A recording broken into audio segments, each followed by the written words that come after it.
I want to tell you what happens when you're an informant to law enforcement. They throw you under the bus. I'm not talking about a criminal informant. I'm talking about a good faith member of the public who isn't a criminal, who is providing them information on a situation as an external third party,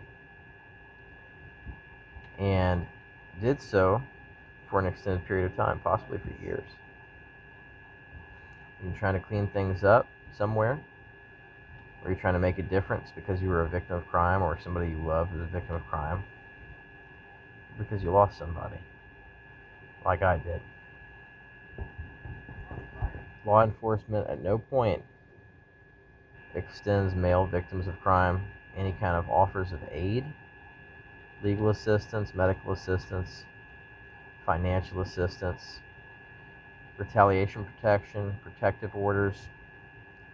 Never in the last almost 9 years has any of that assistance been extended to me even one time by anyone, male or female, among law enforcement. I've talked to local law enforcement and federal law enforcement, and I can tell you that they don't give you anything. When you're a crime victim, you end up being displaced by crime, by violent crime, property damage, swatting calls, false reporting. I'm talking not once, but like dozens of times. Imagine having people falsely report on you dozens of times, and you tell law enforcement about it, and they don't offer to investigate false reporters. They don't prosecute those persons. They're not doing shit about false reporting. They upped it for certain hotlines and so forth that are called. They upped it to a third-degree felony, a state jail felony in some states, but they aren't doing anything to help victims. Families that are victimized with that, they're not doing a goddamn thing for them. You can ask for your address to be put on a protected list, but that was never even offered to me as a solution. I was never offered any solutions. They just don't give a fuck. Respectfully, that's the truth. Government in the United States in general does not serve the people as it should. They don't. And law enforcement is one of the worst offenders. Not only do they not serve you the way that they're supposed to, when you're a victim of crime, or a child or a woman that you love is a victim of crime, okay? Or you yourself, I mean, never at any point in time was I or those that I loved furnished legal assistance of any kind. I was denied 6 times by the only legal aid organization in the state that I'm in, which is Texas at this moment. And I was denied more than 700 times by bar attorneys in the 2 biggest counties in the state. And there's nothing. There's literally nothing. I got 3 replies to more than 700 letters that I mailed out. It was expensive to send all that correspondence. I sent that right after the pandemic started. And most of those lawyers' offices were closed. But even if they'd been open, I don't think I'd have gotten any different response. Some of the letters got returned because the lawyers were out of business. They'd been out of business since before the pandemic. There's no help out there for victims of sexual assault who are males, or for victims of domestic violence who are males. That is the truth.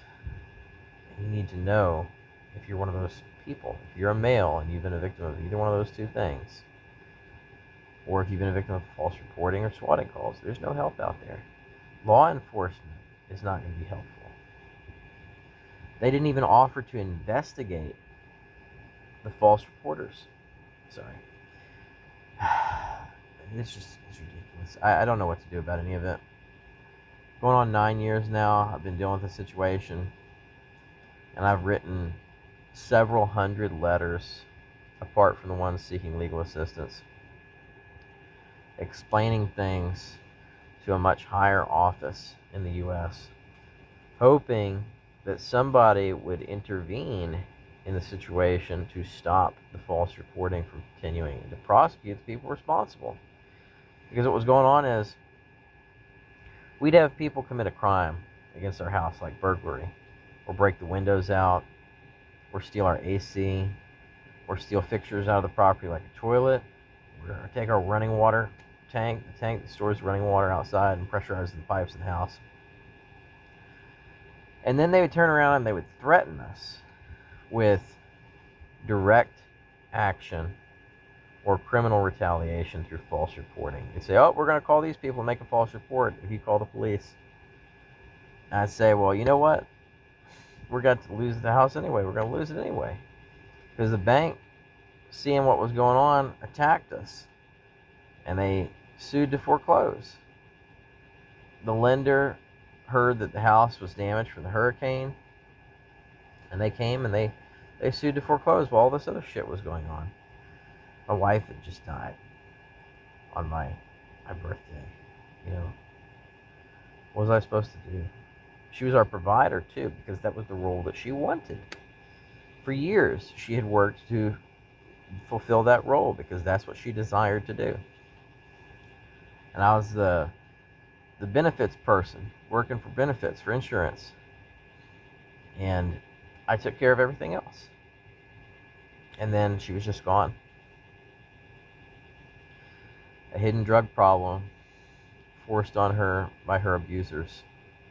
People that she knew and that I knew, and she concealed the true nature of the events that were going on, the nature of the relationships that were taking place, of which I was not aware, in parallel to my everyday interaction with some of these people. And the worst part was that even members of our religious community that we were part of knew what was going on. People that were in a position of public trust, of confidence. And they're like, oh, we've known for a while about this. And I'm like, what? You have a moral and spiritual obligation. As people that we looked up to, I respected these people. You know? And I'm not trying to get off topic here, but at every level of the system, they fail. Law enforcement fails to stop people both who knew and hold those people accountable, and the people who were directly responsible. Not one arrest took place, not one, of any of those people. And one of the main offenders is still alive. And other people who had knowledge of what was going on for years, decades even, remained quiet about that. This was a messed up situation. I got hurt. You can't see it too good, but there's a line right there. That's from her cutting me with a knife while I was asleep. And I couldn't even remember. For 10 years, I couldn't remember what she did. That's just the beginning of it. That's the small part. There's much, much worse. You know, and I married somebody who had a double life going on. She was evil. So was her family. The family she came from were evil people. They were in church every week, 2 or 3 days a week. That wasn't curing anything. Law enforcement lets these people walk. They get away with it. They're as corrupt as they come. You shouldn't even bother going to church when you're living like that, doing that kind of stuff. You know? If that's anybody out there in the crowd that's paying attention, whatever you're doing is just for show. God's not going to forgive that. And law enforcement, the reason this stuff goes on and continues to happen in the U.S. is because you got people who are in uniform that are committing the same crimes that they are tasked with preventing and stopping. And that's not hard to prove. It's in the news all the time. These things don't occur in a vacuum. They happen with awareness and complicity of those who are both in power and those who are within the judicial system. That's the truth.